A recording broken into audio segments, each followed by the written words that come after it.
Craig, do you have a question? Craig Woodhouse from The Sun. Two questions, if I may. Can I ask you to join the dots? You've painted a fairly stark picture of what uncontrolled immigration is going to do to the future of the country. You've also given an interview about how Angela Merkel blocked a migrant break. Do you blame David Cameron or Angela Merkel or both for what's coming? And secondly, by any stretch of the imagination, David Cameron is one of life's haves. Do you think he understands the plight of have-nots as you've set it out? Yeah, let me just deal with this.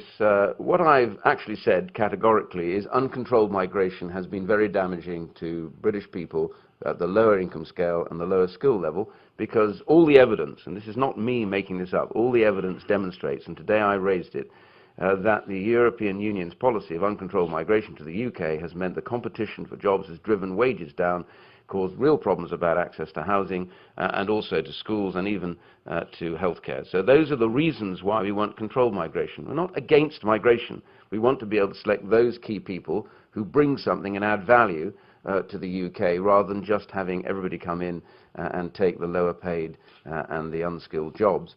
My point about this is that was meant to be the process and the purpose of what we were negotiating, and that was always in that discussion. The Prime Minister wanted to achieve that. That was what he set out to achieve.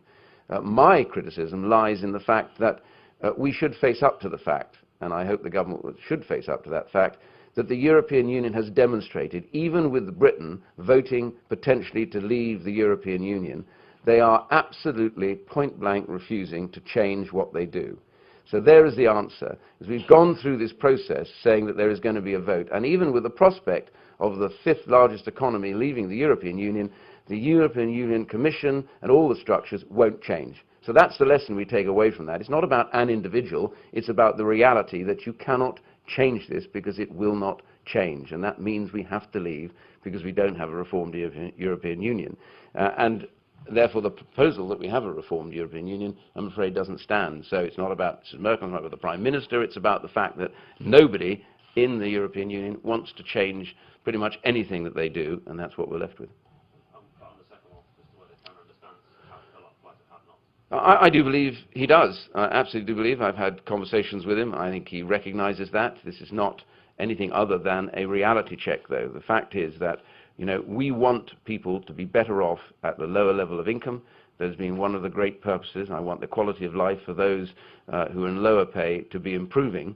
But the biggest block we have is that the competition that they face directly as a result of uncontrolled migration has caused real problems about assimilation in those communities and a real threat to their incomes.